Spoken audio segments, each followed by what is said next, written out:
გამარჯობა. ეთერშია გადაცემა აფხაზეთის ურათორიასთან ერთად. დღევანდელ გადაცემაში ნახავთ.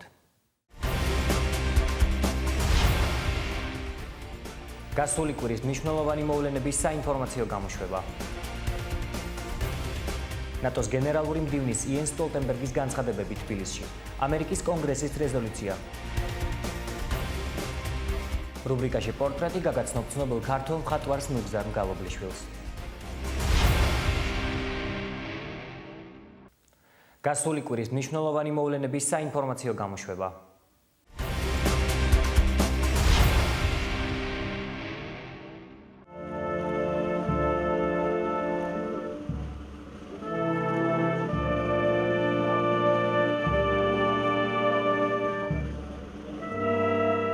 სექტემბერს საქართველოს ტერიტორიული მთლიანობისათვის ბრძოლებში დაღუპული მეომრები თბილისში დიღმის ძმათა სასაფლაოზე სამხედრო პატივით დაკრძალეს. აფხაზეთის ომის დროს დაღუპული 17 ქართველი გმირის სამოქალაქო პანაშვიდი სამების საკათედრო ტაძარში გაიმართა.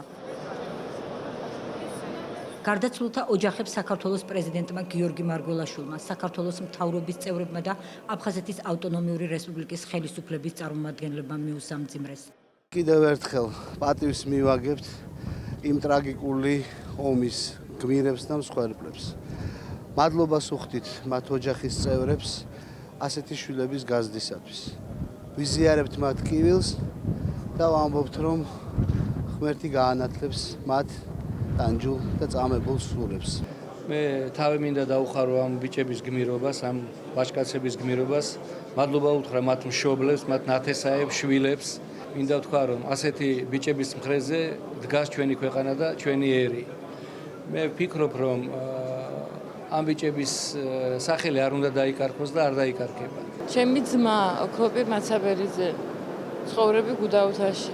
დაიღუპა როგორც გმირი. დიდი მადლობა მთავრობას ასეთი ამაგისთვის და ასეთი პატივცემისთვის და დაფასებისთვის. დღევანდელი დღე არის დიდი ტკივილი ჩვენთვის და ამავდროულად არის ის სიხარულის გრძნობაც, რასაც ველოდებოდით ამდენი წლის განმავლობაში.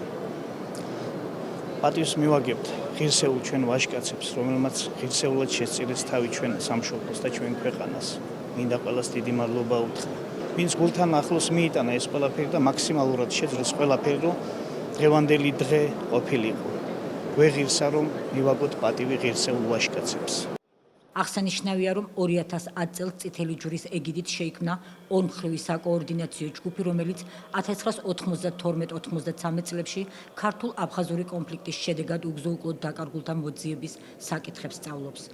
მოლაპარაკებების შედეგად გადაწყდა სამარხების გახსნა როგორც ოკუპირებული აფხაზეთის, ისე საქართველოს დანარჩენ ტერიტორიაზე. სამარხები გაიხსნა გუმისთაში, კოჩარაში, ვარჩეში, ოდიშსა და კუკიის სასაფლაოზე. სამარხების გახსნის შემდეგ იდენტიფიცირების მიზნით ნეშტები ლევან სამხარაულის სახელობის სასამართლო ექსპერტიზის ეროვნულ ბიუროში გადაასვენეს. საქართველოში ჩატარებული გენეტიკური პროფილები კი ხორვატიაში, ზაგრების უნივერსიტეტის დნმ-ის ლაბორატორიაში გაიგზავნა. ამ დრომდე ბაბუშერას სამარხის გახსნის შედეგად უკვე იდენტიფიცირებული იყო 53 მებრძოლის ნეშტი. უკვე 60-მდე ავიდა იდენტიფიცირებული მეომრების ნეშტების რაოდენობა და კიდევ დაახლოებით 100-ზე მეტი ადამიანი უკვე არის ექსჰუმირებული და რომელთა იდენტიფიცირების პროცესი მიმდინარეობს. კლიანობაში პროცესი გრძელდება, რაშიც ძალიან დიდი დამსახურება აქვს საერთაშორისო წითელ ჯვარს და განსაკუთრებული მადლიერება მინდა კიდევ ერთხელ გამოვხატო აფხაზური მხარის მიმართ, რომელიც ძალიან დიდი გულის ტკივილით ეკიდება ჩვენს ტკივილს და ჩვენი მშობლების ტკივილს. რა თქმა უნდა, ეს ორმხრივი პროცესია, თუმცა გასაგები მიზეზების გამო ამ შემთხვევაში ქართულ მხარეს გაცილებით მეტი ხავს უგზო-უკლოდ დაკარგული. წითელი ჯვრის მონაწილეობით 90-იან წლებში აფხაზეთის კონფლიქტის შედეგად დაღუპული ადამიანების ცხედრების გადმოსვენება ხდება აფხაზეთიდან. მე როგორც წითელი ჯვრის წარმომადგენელი დღეს ჩემი აქ ყოფნით პატივს მივაგებ დაღუპული ადამიანების ხსოვნას.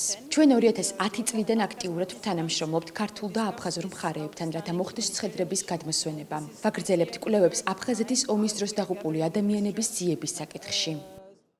დევნილთა და განსახლების სამინისტროსა და აფხაზეთის დე-ფაქტო მთავრობის წარმომადგენლებს შორის უგზო-უკლოდ დაკარგულთა მოძიებისა და გადმოსვენების საკითხებზე მოლაპარაკებები გრძელდება. ეს კი იმ გმირების სახელები და გვარებია, რომლებიც ჩვენი ქვეყნის ტერიტორიული მთლიანობის დაცვას შეეწირნენ და რომელთა სახელები დავიწყებას არ უნდა მიეცეს. ჭიჭიკო დადვანი, რამაზ ლორთქიფანიძე, ნოდარ ხარაიშვილი, ამირან რეხვიაშვილი, ფრიდონ მაისურაძე, მალხაზ მაისურაძე, თეიმურაზ გოგრიჭიანი, ოქროპირ მაცაბერიძე, ირაკლი ჩალაძე, რევაზ რეხვიაშვილი, სურაბ რეხვიაშვილი, ალექსანდრე მეტრეველი, ტარიელ მეტრეველი, ოთარ გოგოხია, ალბერტ მურადოვი, ტარიელ აბულაძე.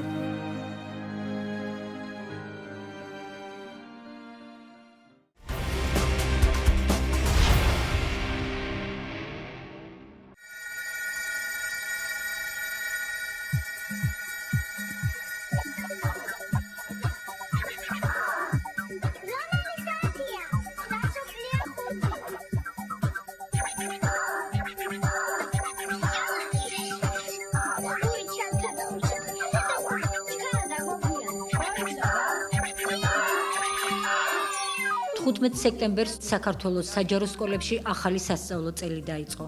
სიახლეები, ცვლილებები, ემოციები და მონატრება მუდმივად ახლავს სასწავლო წლის დაწყებას და ამ მხრივ არც წლევანდელი წელი იყო გამონაკლისი. წელს 200-მდე პირველ კლასელმა პირველად შეაღო დევნილი საჯარო სკოლების კარები. აფხაზეთის ნომერ მეორე საჯარო სკოლას სასწავლო წლის დაწყებასთან დაკავშირებით აფხაზეთის ავტონომიური რესპუბლიკის მთავრობის, განათლებისა და კულტურის სამინისტროს წარმომადგენლები სტუმრობდნენ, რომლებმაც სასწავლო წლის დაწყება მიულოცეს მასწავლებლებსა და მოსწავლეებს და ბედნიერი და წარმატებული სასწავლო წელი უსურვეს. დღევანდელ დღეს ულოცავ ყველა მოსწავლეს, ყველა მშობელს, ყველა პედაგოგს. მე მინდა განსაკუთრებულად მეულოცო დღევანდელი დღე აფხაზეთის საჯარო სკოლებს და არა მხოლოდ საჯარო სკოლებს, ასევე ოკუპირებულ ტერიტორიაზე განთავსებულ 31-ვე სკოლას, სადაც პედაგოგები და მოსწავლეები მშობლებთან ერთად იღწვიან იმისათვის, რომ მათ შვილებს ჰქონდეთ უკეთესი მომავალი, იბრძვიან და იღწვიან იმისათვის, რომ თითეული ახალგაზრდა თავისი ნიჭიერებით, თავისი შესაძლებლობებით იყოს ამ ქვეყნის ღირსეული შვილი. 13 საჯარო სკოლა არის აფხაზეთის. 13-ვე საჯარო სკოლაში, რა თქმა უნდა, ისევე დაიწყო ახალი სასწავლო წელი, როგორც სხვა დანარჩენ სკოლებში საქართველოს მასშტაბით. აფხაზეთის ნომერ მეორე საჯარო სკოლა ბევრი სიახლით შეხვდა ახალ სასწავლო წელს. დევნილ მოსწავლეებს სკოლაში განახლებული ინფრასტრუქტურა და საზეიმო გარემო დახვდათ. პირველკლასელებს დედაენა და ნეტბუკები გადაეცათ. ძალიან მიხარია, რომ სკოლაში მოვედი. ძალიან კარგია სკოლა, აქ ბევრ რამეს ვისწავლი და კიდევ გავერთობი. სოხუმიდან ვარ. მოგწონს სკოლა? კი, ძალიან მომწონს, გავერთებთან და ვირბენ. დავწერ და დახატა. მე მინდა რომ ვისწავლო კარგად, ვიყო ბედნიერი, ჯანმრთელი და ეცთავარია განათლებული. ძალიან მიხარია სკოლის დაწყება, ყოველს მინდა უსურო წარმატებები და წინსვლა, რა თქმა უნდა. სკოლა დამხვდა შეცვლილი და განახლებული. ძალიან მიხარია და ძალიან მადლობელი ვარ ამისთვის. ულოცავ ახალი სასწავლო წლის დაწყებას, პედაგოგებს, მოსწავლეებს, მშობლებს უსურვებ წარმატებებს. მე მჯერა და მწამს, რომ ახალი სასწავლო წელი იქნება უფრო წარმატებული ვიდრე განვლილი წლები. სკოლა ხვდება ახალ სასწავლო წელს გამართული ინფრასტრუქტურით, წიგნებით, ბუკებით, ტრადიციის სამებ მოსწავლეებს, პირველკლასელებს ბუკები გადაეცემათ, წიგნები გადაეცემათ, ასევე არ შემიძლია არ აღვნიშნო პროფესიონალ პედაგოგთა გუნდი და აქვე მინდა აღვნიშნო ის ფაქტი, რაც ჩემთვის ძალიან საამაყო და სასიამოვნოა. მოგეხსენებათ, საქართველოში ამოქმედა მასწავლებლის კარიერული წინსვლის სქემა. ჩვენი სკოლის ყველა პედაგოგი ჩართულია ამ სქემაში და მეცაც გეტყვით, ჩვენი სკოლის 22 პედაგოგიდან 11-ს უკვე მიენიჭა უფროსი მასწავლებლის სტატუსი. ასევე ერთ-ერთი მნიშვნელოვანი წარმატება ვფიქრობ, რომ არის აფხაზეთის მეორე საჯარო სკოლაში აფხაზური ენის სწავლების დანერგვა. ამ კუთხითაც მიდის მუშაობა მასწავლებლის გადამზადებას გულისხმობს. შარშან ჩვენთან საპილოტეთ ისწავლებოდა ეს საგანი, არჩევით საგნად. მე 10 კლასში, წელს უკვე მე 11 კლასში. აფხაზეთის ავტონომიური რესპუბლიკის მთავრობის თავმჯდომარის მოვალეობის შემსრულებელი ვახტანგ ყოლბაია და აფხაზეთის ავტონომიური რესპუბლიკის განათლებისა და კულტურის მინისტრი დიმიტრი ჯაიანი სამეგრელოს რეგიონში მდებარე აფხაზეთის ნომერ 1, მე-7, მე-11, მე-12, მე-14 და მე-15 საჯარო სკოლებს ეწვივნენ და მოსწავლეებს ახალი სასწავლო წლის დაწყება მიულოცეს. აღსანიშნავია, რომ მიმდინარე სასწავლო წლისთვის აფხაზეთის ავტონომიური რესპუბლიკის განათლებისა და კულტურის სამინისტროს ხელშეწყობით აფხაზეთის რამდენიმე საჯარო სკოლაში სარემონტო სამუშაოები ჩატარდა. მახარებს ის, რომ საოცარი ბავშვები ეძდება ჩემს ქვეყანას და დარწმუნებული ვარ, ეს ის თაობა, რომელიც ჩვენ შეცდომებს გამოასწორებს. ჩვენ ერთად, აფხაზები და ქართველები ავაშენებთ ძლიერ საოცარ კარგ ქვეყანას, სადაც ეცხოვრება აფხაზ, ქართველ და სხვა ეროვნებას, რომელიც ჩვენს სახელმწიფოში ცხოვრობს. მთავრობის წევრებმა სამეგრელოს რეგიონში მოქმედ სკოლებში განახლებული და გარემონტებული სასკოლო ოთახები დაათვალიერეს და ახალი სასწავლო წლისადმი მიძღვნილ ღონისძიებას დაესწრნენ. მოსწავლეებმა ქართულ და აფხაზურ ენებზე ლექსები წაიკითხეს და სიმღერებიც შეასრულეს.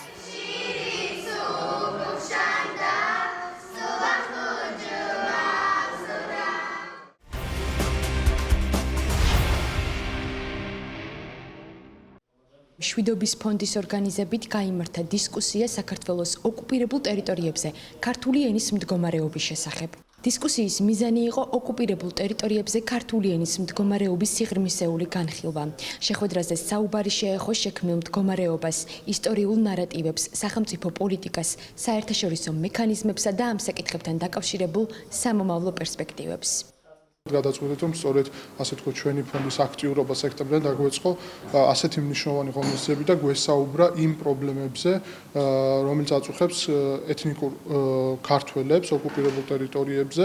ადამიანის უფლების მდგომარეობა ამ ტერიტორიებზე არის ძალიან ცუდ მდგომარეობაში. ეს არის ნახსენები როგორც საერთაშორისო, სხვადასხვა საერთაშორისო ანგარიში, ასევე ლოკალურად სახალხო დამცველის ანგარიში მაგალითად და ერთ-ერთი მნიშვნელოვანი პრობლემა სწორედ ქართული ენის ესე იგი შესწავლის შეზღუდვა არის. გარდა ამისა, ყოველდღიურობაში ამ ენის ასე ვთქვათ პრაქტიკულობის დონის შემცირება, მიზანმიმართული და რუსიფიკაცია, ანუ რუსული ენის ჩანაცვლება, რომელიც არამხოლოდ აფხაზებისთვის არის თვითონ ძალიან სერიოზული საფრთხის მატარებელი, არამედ ქართველებისთვისაც იმ ტერიტორიებზე, რადგანაც ვერ სარგებლობენ საკუთარი მშობლიური ენით სხვადასხვა რიგი მიზეზების გამო. ვისაუბრეთ ასევე იმაზე, თუ როგორ უნდა გადაიჭრას ეს პრობლემები, რა გზებს უნდა მივმართოთ და გარკვეული ასე ვთქვათ კონკრეტული მიმართულებები გამოიკვეთა. პირველ რიგში ეს არის საერთაშორისო ორგანიზაციის როლის გაზრდა აღნიშნულ რეგიონებში და რა თქმა უნდა იგულისხმება ისეთი სერიოზული ორგანიზაციები როგორც გაერო და ევროკავშირი. ამავდროულად ცხადია შიდა პოლიტიკაშიც და ჩვენი ხელისუფლებაც მაქსიმალურად აქტიურად უნდა იყოს ამ მიმართულებით და ყოველდღიური დღის წესრიგიდან არ უნდა გაქრეს ეს თემა. ჩვენი ფონდის ერთ-ერთი პრიორიტეტული მიმართულება მუშაობა შერიგების პოლიტიკაზე, მუშაობა ოკუპირებულ ტერიტორიების მოსახლეობის რეინტეგრაციის მიმართულებით და რა თქმა უნდა ჩვენთვის ეს თემები ძალიან აქტუალურია და ჩვენ მომავალშიც გვექნება მსგავსი ღონისძიებები სხვადასხვა მიმართულებით. ვისაუბრეთ როგორც გალის რაიონის ტერიტორიაზე არსებული სკოლებში არსებულ ვითარებაზე, ასევე ახალ გორის ან ცხინვალის მიმართულებითაც. ფიქრობთ, რომ ეს საკითხი არის საკმაოდ მწვავე და მოითხოვს უფრო მეტ დისკუსიას საჯარო სივრცეში. ვიმედოვნებ, რომ მომავალშიც გაგრძელდება მსგავსი შეხვედრები. დღეს წარმოადგენთ კვლევის ანგარიშს, რომელიც უკვე 6 თვეა რაც გამოქვეყნებულია და ამ კვლევის ანგარიში არის გაწერილი წლების განმავლობაში რა შეიძლება, რა ღონისძიებები შეიძლება განახორციელოს საქართველოს სახელმწიფო. ოკუპირებულ ტერიტორიებზე განათლების, მშობლიურ ენაზე განათლების უფლების საკითხს, რა თქმა უნდა, ადამიანის უფლებათა ჭრილში განვიხილავთ. სახალხო დამცველს ამაზე არაერთი შეხვედრა თუ ანგარიში და რეკომენდაცია ჰქონდა გამოცემული. ჩვენ ვაყენებთ რუსეთის ფედერაციის პასუხისგებლობას გამომდინარე იქიდან, რომ ის ახორციელებს კონტროლს ამ რეგიონების და შესაბამისად პრობლემები თუ ადამიანის უფლებათა დარღვევები, რომლებიც ხდება ამ რეგიონში, მათ შორის განათლების უფლება, სწორედ რუსეთის ხელისუფლების პასუხისგებლობაა ამაზე.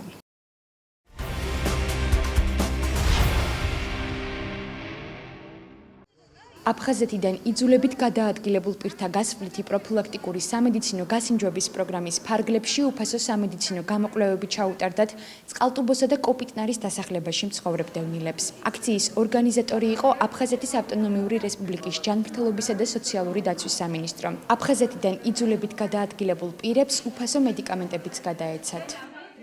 მაყოფილი ვარ ძალიანი ექიმების მომსახურებით. ყველანაირი გამოკვლევა გამოვიარე. მადლობელი ვარ. წამლებიც მომაწოდეს. უფასო გამოკვლევები ჩაუტარდათ სამეგრელოს რეგიონში მცხოვრებ დევნილებსაც. აფხაზეთის ავტონომიური რესპუბლიკის ჯანმრთელობისა და სოციალური დაცვის სამინისტროსთან ერთად აქციის მხარდამჭერი იყო გულნარა ჩაფიძის სახელობის გადაუდებელი კარდიოლოგიის ცენტრი. აღსანიშნავია, რომ გასვლითი პროფილაქტიკური სამედიცინო გასინჯვები საქართველოს სხვადასხვა რეგიონში მთელი წლის განმავლობაში მიმდინარეობს და მომავალშიც გაგრძელდება.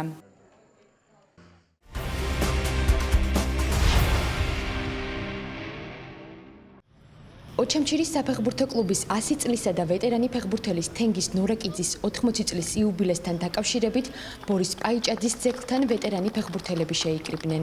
შეხვედრას აფხაზეთის ავტონომიური რესპუბლიკის მთავრობისა და აფხაზეთის ავტონომიური რესპუბლიკის უმაღლესი საბჭოს წარმომადგენლებიც ესწრებოდნენ. აღსანიშნავია, რომ ოჩამჩირის საფეხბურთო კლუბმა პირველი ოფიციალური შეხვედრა 1916 წელს გამართა და მას შემდეგ არაერთ წარმატებას მიაღწია. ეს გუნდი მოგეხსენებათ 1916 წელს გამოდიოდა, შემდეგ იყო ოჩამჩირის დინამო, ხოლო შემდგომ ამირანი გუნდით. ეს ამირანი დღესაც აგრძელებს თავის მოღვაწეობას ამ დევნილობაში საქართველოს ჩემპიონატში მეორე ლიგაში. კიდევ ერთი ღირსშესანიშნავი დღეა სპორტის ოსტატის ბატონი თენგიზ ნორაკიძის 80 წლის იუბილე. ჩავატარებთ აფხაზეთის ღია პირველობას, რომელიც მიეძღვნება ბატონი თენგიზის იუბილეს და ოჩამჩირის გუნდის 100 წლის იუბილეს. გახარებული ვარ იმით, რომ ხოლმე აქ მოგროვდა თელი ვეტერანი ფეხბურთელები, ჩვენი აფხაზეთის ხალხი, რომელსაც ფეხბურთი უყვარდა. ღმერთმა დალოცოს ეს ლამაზი ხალხი და ეს ლამაზი ქვეყანა.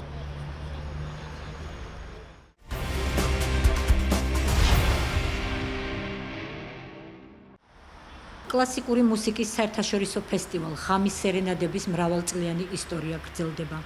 ხამის სერენადები 2016 მისი დამფუძნებლის, მსოფლიოში ცნობილი მევიოლინის ლიანა ისაკაძის იუბილისადმი მიძღვნილი გალა კონცერტით დასრულდა. შესრულების გამორჩეული არტისტული მანერისა და ვირტუოზულობის გამო ლიანა ისაკაძე საუკუნის მევიოლინედაა აღიარებული.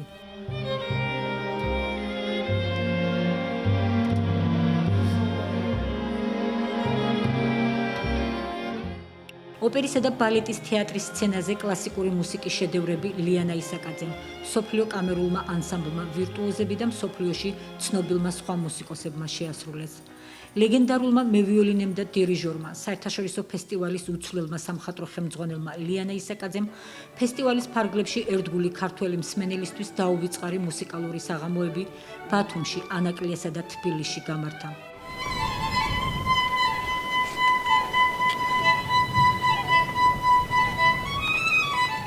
კლასიკური მუსიკის ფესტივალი ხამის სერენადები ლიანა ისაკაძის ინიციატივით 1982 წელს აფხაზეთში დაარსდა და 8 წლის განმავლობაში ბიჭვინთაში დიდი წარმატებით ტარდებოდა. აფხაზეთში განვითარებული მოვლენების შემდეგ ხამის სერენადებმა არსებობა შეწყვეტა და მხოლოდ 18 წლის შემდეგ ისევ შავი ზღვისპირეთში ბათუმში განახლდა.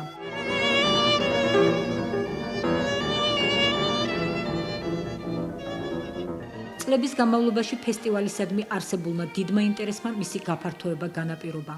2014 წლიდან ხამის სერენადებს თბილისიც მასპინძლობს.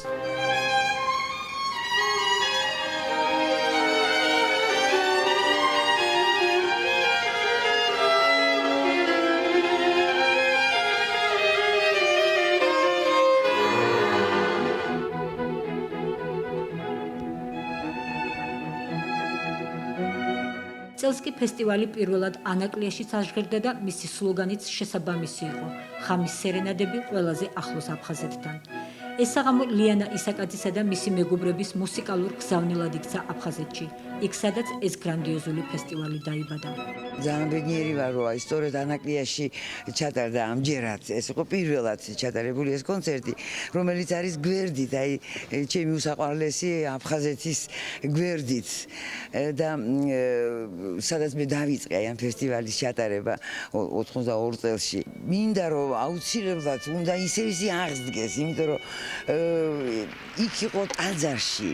ეს ფესტივალი ტარდებოდა დანაკლიანშიც, იმიტომ დაუკარით, რომ ღიაცის ქვეშ იყო ესა. თითქოს დაუბრუნდით ჩემ შექმნილ აი ამ ფესტივალს, რომელიც ტარდებოდა ბიჭვინთაში. იქ რო იყო მსმენელი, ეს იყო რაღაც სულ გატენილი მთელი ეს ტაძარი.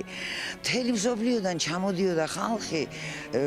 ეხლა ამასინაც კალიფორნიიდან მომწერა ერთმა Facebook-ში, რომ აიო მეო ვიყავიო იმ კონცერტს, თურმე ისიც კი ყოფილა კალიფორნიიდან ჩამოსული ამერიკელი. აფხაზეთი არის ჩვენი, მე დარწმუნებული ვარ, რომ რამდენიმე წლის შემდეგ ჩვენ დაუბრუნდებით ისევ. იმიტომ რომ იქაც ხალხია, ჩვენი ხალხია, რომელსაც გულში მარტო სიყვარული აქვს. სანამ ულამაზესი აფხაზეთი კვლავინდებურად ღამის სერენადებს უმასპინძლებს, რისი მეცაც ქალბატონი ლიანა არ კარგავს, მანამ ფესტივალი ანაკლიაში ტრადიციულ ხასიათს მიიღებს და ის ყოველწლიურად ჩატარდება. თქვენ იცით, რომ ზუგდიდში ინახება ღვთისმშობლის სასწაულმოქმედი კვართი, ღვთისმშობლის შესამოსელი და აი ამ კვართის ასლი გადმოგცათ მეუფე გერასიმე. არ გადამლიო. მე როგორი მადლობელი ვარ, არ ვიცი, ეს სიტყვები არ ყოფნეს. ურმესი მადლობა.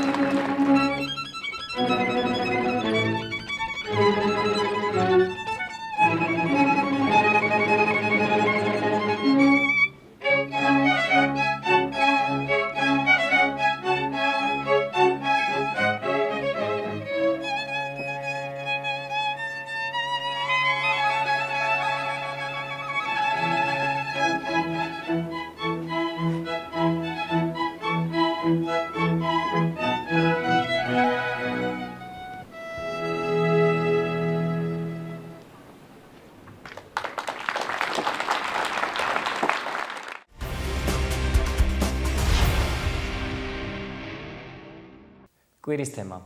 ნატოს გენერალური მდივნის იენ სტოლტენბერგის განცხადებები თბილისში. ამერიკის კონგრესის რეზოლუცია, სეპარატისტული რეგიონის გამოხმაურება და ქართველ და უცხოელ ანალიტიკოსთა შეფასებები ჩვენ სიუჟეტში.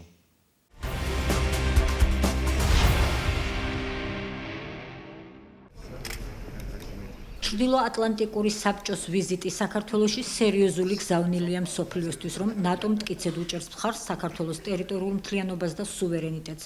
განაცხადა თბილისში ვიზიტის დროს ნატოს გენერალურმა მდივანმა იენ სტოლტენბერგმა და აღნიშნა, რომ ალიანსი გააგრძელებს უწყვეტ და ძალიან მჭიდრო პარტნიორობას საქართველოსთან. ნატოს გენერალური მდივნისგან მკაფიო გზავნილი კრემლმაც მიიღო, ის რომ რუსეთს არ აქვს ვეტოს უფლება. ნატოში გაწევრიანების საკითხი საქართველოს გადასაწყვეტია, რეფორმების წარმატებით გაგრძელების შემთხვევაში ნატოს კარი ღიაა საქართველოსთვის. ეს პოზიცია იენ სტოლტენბერგმა თბილისში გამართულ შეხვედრებზე არაერთხელ გაახმაურა. ნატოს საქართველოს ურთიერთობები არის მტკიცე როგორც არასდროს. ამაზე მიუთითებს ის, რომ მეოთხედ იმართება თბილისში ჩრდილოატლანტიკური საბჭოს ხდომა, რაც პარტნიორ ქვეყნებთან თანამშრომლობის ისტორიაში უპრეცედენტო შემთხვევაა. ეს შეხვედრა არის ნატოს ვარშავის სამიტზე დაწყებული უმნიშვნელოვანესი პროცესის ნაწილი, რომელიც მიზნად ისახავს საქართველოს თავდაცვის უნარიანობის ამაღლებას და ქვეყნის გაწევრიანებისთვის მომზადებას. ნატოში გაწევრიანება არის საქართველოს მოსახლეობის მტკიცენება და მთავრობა აკეთებს ყველაფერს ამ არჩევანის განხორციელებისთვის. დღეისთვის ჩვენს რეგიონში და ზოგადად ევროატლანტიკურ არეალში შექმნილია საკმაოდ რთული უსაფრთხოების გარემო. გამოწვევები, რომლებიც დღეს დგას ჩვენს წინაშე, არის ასიმეტრიული ხასიათის და მოითხოვს ახლებურ მიდგომებს. ამ კონტექსტში ნატოს როგორც ყველაზე წარმატებულ ალიანსს განსაკუთრებული ფუნქცია ეკისრება.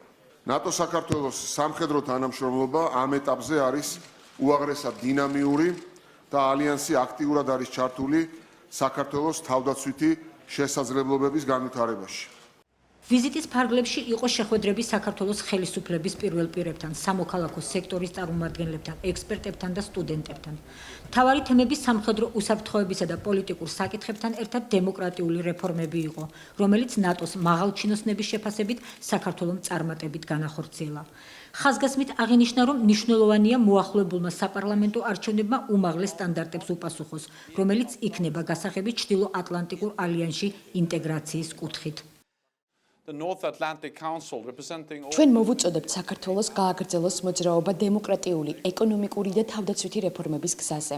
ვაღიარებთ ვალდებულებებს საქართველოს, უკრაინასა და მოლდოვას მისამართით, რათა დავეხმაროთ ამ ქვეყნებს გაუძლოს ზეწოლას და განახორციელოს რეფორმები. წლების განმავლობაში საქართველომ სერიოზული წვლილი შეიტანა ნატოს ოპერაციებში და ნატოსაც გააჩნია დამატებითი ვალდებულებები და ინიციატივები საქართველოსთვის.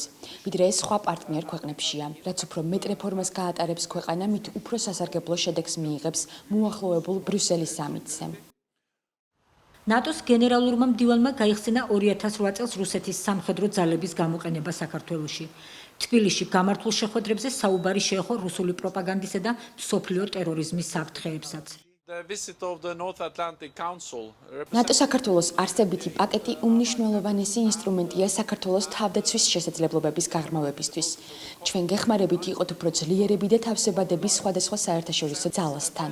ვატარებთ ერთობლივ წვრთნებს, რაც საქართველოს მეტად დაცულ ქვეყანად აქცევს. ძლიერი საქართველო არა მარტო თქვენთვის, არამედ ჩვენთვისაც მნიშვნელოვანია.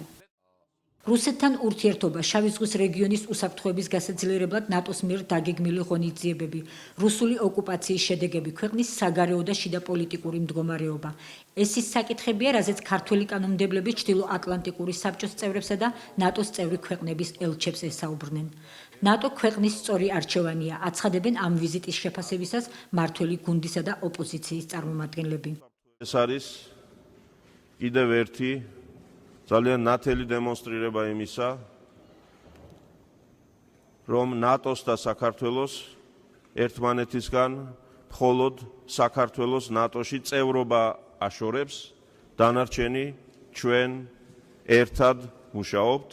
კითხვა დგას არა ასე, კი თუ არა საქართველოს ნატოში ინტეგრაციას, არამედ საკითხი დგას ასე, რომელი გზა უფრო მოკლე და უფრო ეფექტური, რომ საქართველო გახდეს ნატოს სრულუფლებიანი წევრი.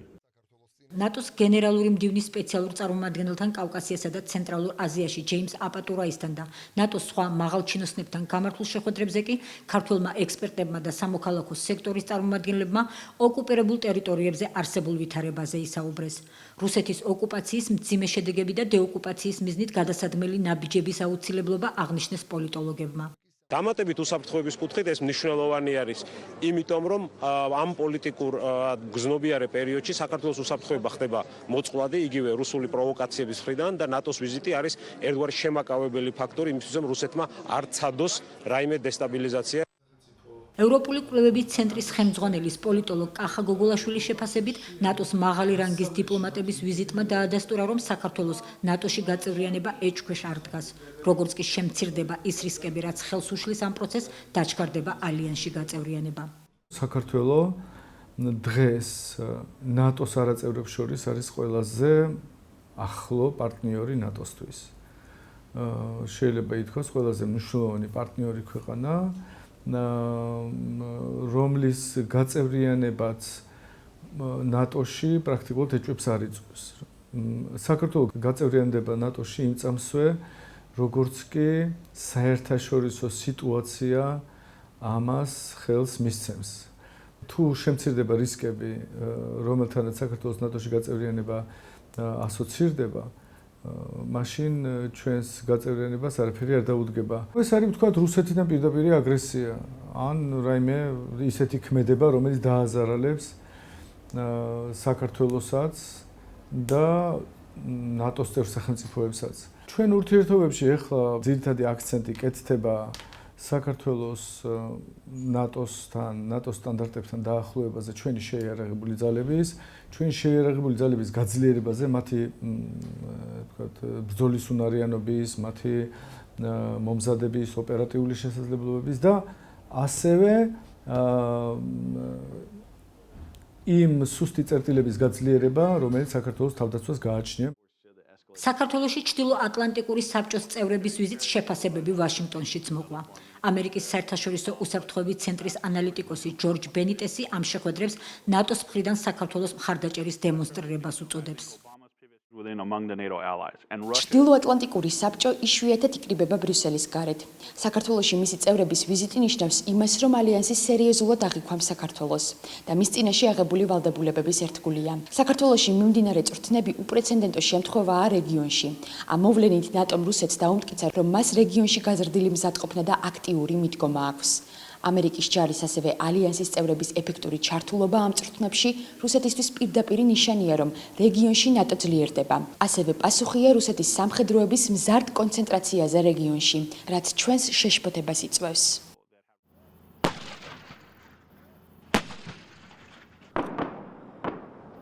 ჩრდილოატლანტიკური საბჭოს სხდომის პარალელურად საქართველოში ორფოლოს პოლიგონზე მრავალ ეროვნული სამხედრო სწავლება სახელწოდებით მე ამბოხეს სული გაიმართა.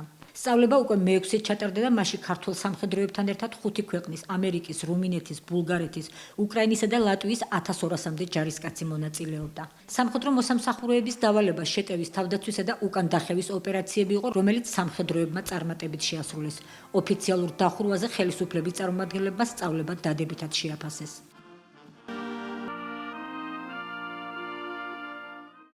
Resolution 660, resolution expressing the sense of the House of Representatives to support the territorial integrity of Georgia.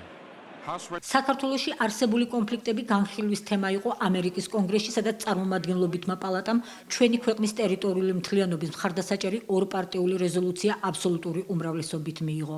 საქართველოს მეგობართა ჯგუფის მიერ მომზადებული დოკუმენტი კრემლს მოუწოდებს უკან გაიწვიოს საქართველოს ოკუპირებული ტერიტორიების დამოუკიდებლობის აღიარება და უარი თქვას მის მიერ წარმოებულ ქმედებებსა და პოლიტიკაზე. რეზოლუციით ამერიკელი კანონმდებლები საკუთარ მთავრობასაც მოუწოდებენ ოფიციალური თბილისის მხარდაჭერის გაძლიერებისა და საქართველოს სუვერენიტეტისა და ტერიტორიული მთლიანობის შეუქცევადი მხარდაჭერისკენ.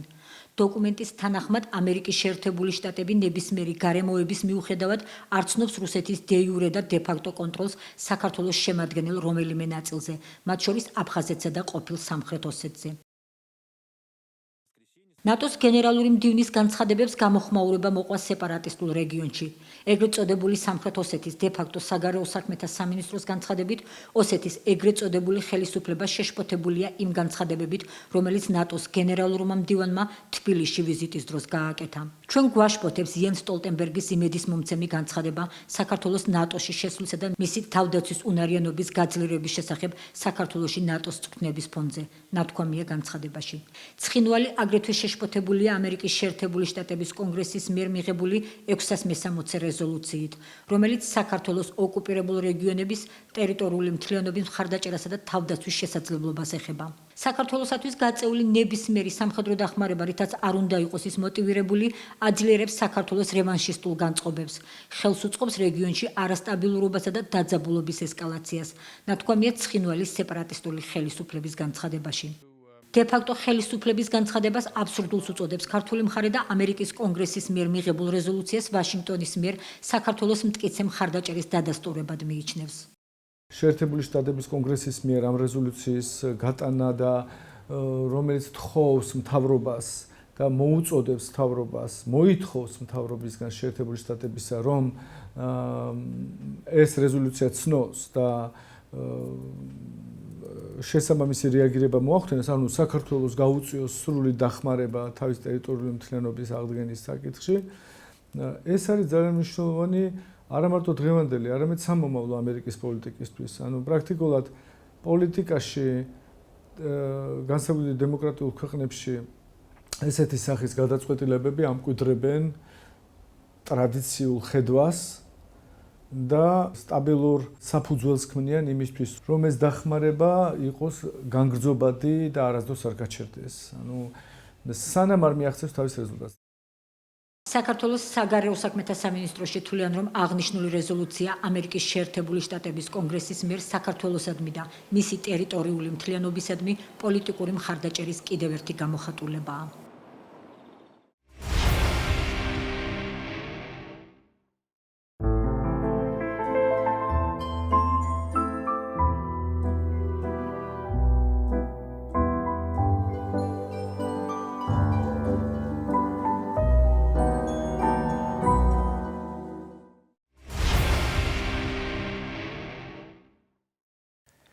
რუბრიკაში პორტრეტი გაგაცნობთ ცნობილ ქართველ მხატვარს ნუგზარ მგალობლიშვილს.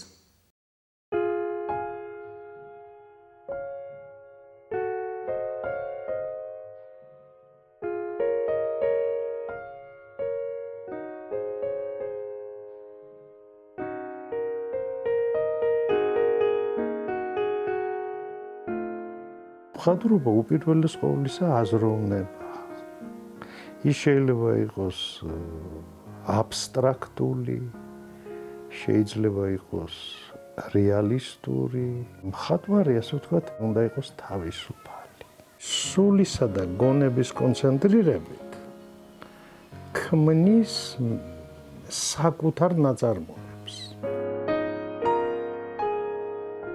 ჩემი შეხება მხატვრობასთან 4 წლის ასაკიდან დაიწყო. დედამ მასწავლა ქარგვა. ხო და ვქარგავდი და როდესაც აღარ იყო ეს ასე ვთქვათ გამზადებული კომპოზიცია. მე თვითონ დავხატე ტილოზე და დავიწყე იმის ქარგვა. დავხატე ვაშლი.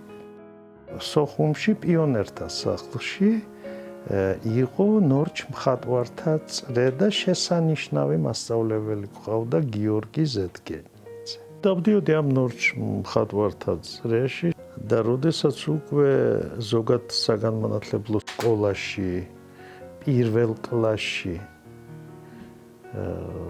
მივედი,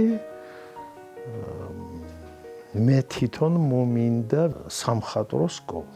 და თვითონ მივედი სამხატვრო სკოლაში, ზოგად საგანმანათლებლოში ატყდა მთელი ვაი უშველებელი, ბავშვი დაიკარგა. წავედი სამხატვრო სკოლაში და პირველი ვისაც შევხვდი სკოლის დირექტორს. და მე ბოლომდე ის იყო ჩემი მასწავლებელი, შესანიშნავი მხატვარი ბატონი ნიკოლოზ თაბუკაშვილი. მე გარდა ამისა მუსიკალურ სკოლაში ვსწავლობდი და მუსიკის მასწავლებელმა უთხრა დედაჩემს, სჯობსო მუსიკას მიხედოსო, თორე ჩემი მხატვარი გმარივით მშიერი იქნებაო. მაგრამ მე მაინც ხატვა უფრო მიტაცებდა. შემდეგ წავედი სასწავლებლად მოსკოვში. ძალიან კარგი მასწავლებლები მყავდა. პლენერებზე დავდიოდი ბალტიისპირეთში, ყირიმში და ხატავდი.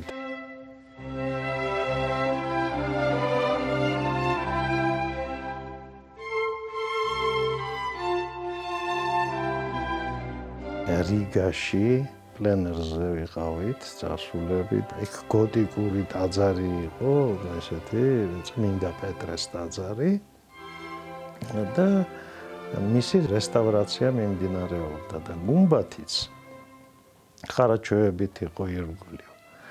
და ეს გუმბათი ჩემთვის იყო ძალიან კარგი, იმიტომ რომ ზემოდან ირგვლივ მთლიანად მთელი რიგის ცენტრი ხელის გულზე მქონდა და მეხატა. და მოხდა ისე, მე და ჩემი ერთი თანაკურსელი გოგონა იმასაც უთხარი, აი მე იქედან ვხატავ, მეთქი, უი მეც მინდაო და ისიც სამოვიდა და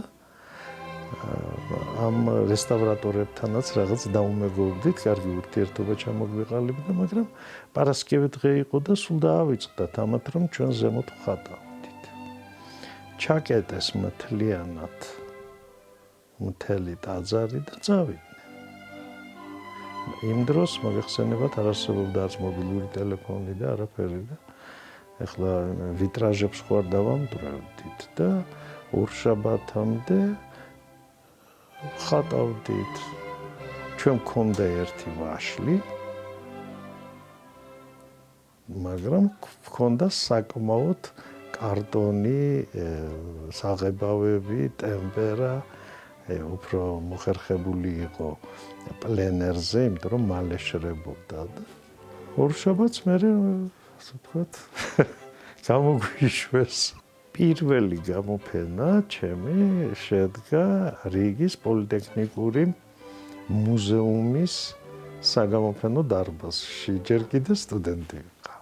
შემდეგ მოხდა ერთი საინტერესო რამ, რომ მე წავიკითხე კომსომოლსკაია პრავდაში, რომ გამოცხადდა საკავშირო კონკურსი მოსკოვის უნივერსიტეტის 225 წლისადმი მისი გაფორმებისთვის. და აი მივიღე მონაწილეობა მე ამ კონკურსში და გავიმარჯვე კიდეც, ამიტომ 100-მდე ნამუშევარი არის დღეს იმ მოსკოვის ლომონოსოვის სახელობის უნივერსიტეტში. ეს იყო პირველი ასეთი გამარჯვება და აი ეს უნივერსიტეტი გავაფორმეთ მე და ასევე სოხუმელმა მხატვარმა ლერი ჭანტურია. შემდეგ მე ჩამოვედი საქართველოში და წავედი სოხუმში.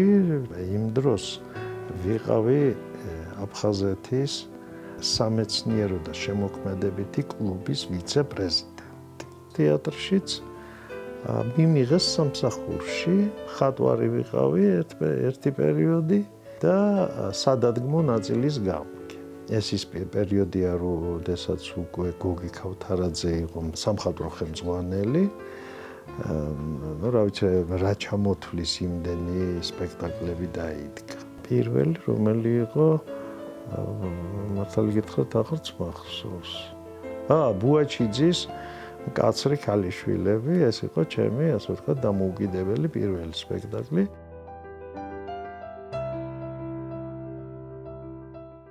მოხდა ის, რომ მე ამირჩიეს საქართველოს მე-11 მოწვევის დეპუტატად. თუმცა ამაზე არასოდეს არ მიფიქრია, მაგრამ კატეგორიულად მომთხოვა მერაბ კოსტავამ და ზვიად გამსახურდიამ საჭიროა იქ იყოს ეროვნული მოძრაობიდან აუცილებლად წარმომადგენელია და მართლაც აღმოჩნდა ჩემი იქ ყოფნა სასარგებლო იმ თვალსაზრისით, ჩემი ინიცირებული იყო უმაღლესი საბჭოს უფლებამოსილების ვადის დადგენა. რადგანაც ვადა გასული იყო უმაღლესი საბჭო და მოხერხდა ის, რომ დაინიშნა 28 ოქტომბრის არჩევნები, მოხდა პირველი მრავალპარტიული არჩევნები. და მე გავხდი ასევე უზენაესი საბჭოს დეპუტატი აფხაზეთიდან. მოახერხეთ ის, რომ 9 აპრილს დამოუკიდებლობის აქტი მივიღეთ და ჩვენი ოცნებაც ეს იყო მთელი წლების მანძილზე.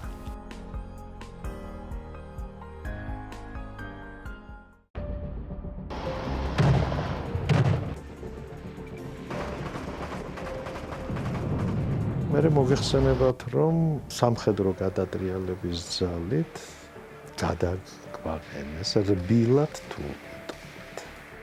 დაიწყო რეპრესიები 99 წლის ივლისში, 15-16 ივლისს ფაქტიურად აფხაზეთში ომი დაიწყო. მაშინ 18 კაცი დაიღუპა. მთელი საბჭოთა პერიოდის განმავლობაში ვიყავი დისიდენტი. მრგვალი მაგიდები იყო თუ ტელეგადაცემები თუ ამბები, მე ასე ვთქვათ ვიყავი მოპასუხე იმ სეპარატისტების წინაშე. მერე გამგზავნეს კოზირევთან, რუსეთის საგარეო საქმეთა მინისტრთან მოლაპარაკებებს.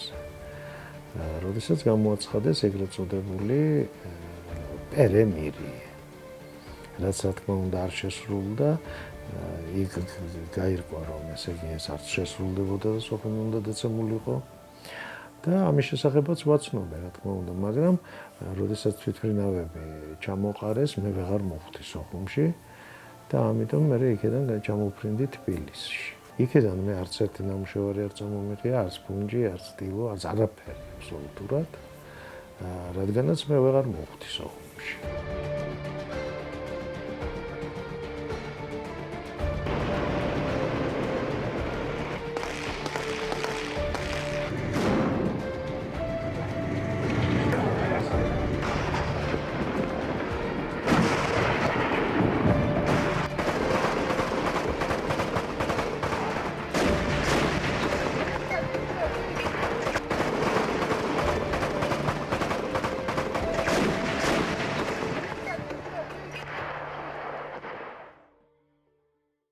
შემდეგ აი აქ ვარ და ვაგრძელებ ხატვას. ომი ვარ ყოფილიყო, აი თუნდაც ამ სურათს არ შევქმნიდი, ხომ? ხო, მის ნაცრისფერებში, თუმცა შემოდგომა მაქვს აქ და ეს მხოლოდ ფოთლებით ჩნდება. და ცხედრებს ასე ვთქვათ, არ დავხატავდი, რომლებიც საკუთარ პანაშვიდს იხდიან.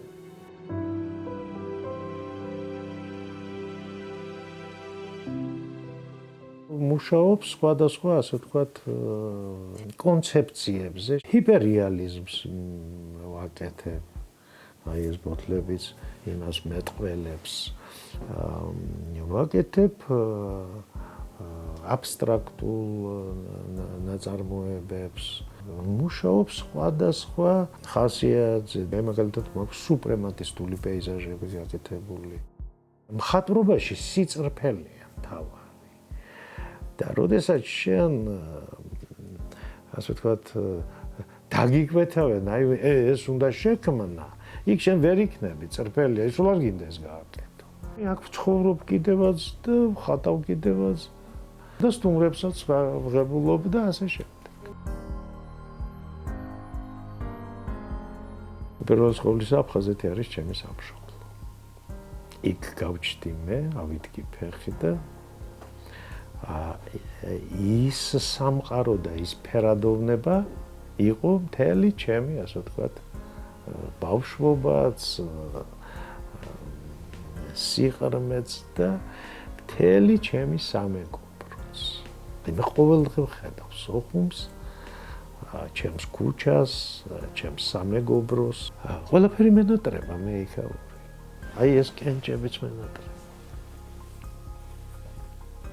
საერთოდ განსაკუთრებული იყო სოხუმი. სოხუმს ქალაქს არიფების გარეშე უწოდებდნენ. იქ აი ღირსება ყოველთვის იყო უმთავრესი. ეგ არავინ არ გაპატიებდა უღირსებოს აქციას. დიახ, ესეც მენატრება.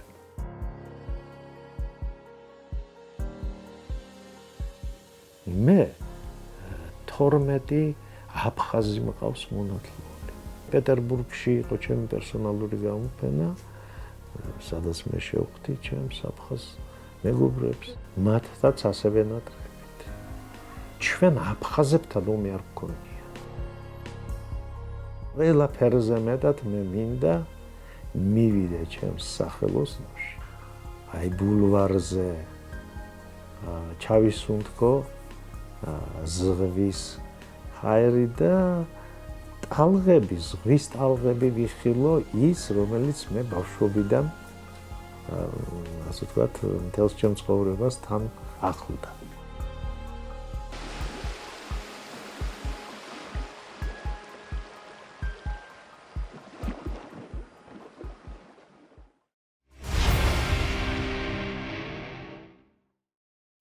ჩვენ ერთი კვირით გემშვიდობებით. ხოლო სამშაბათს დილის 10 საათზე უყურეთ გადაცემა აფხაზეთს აფხაზურ ენაზე. ნახვამდის.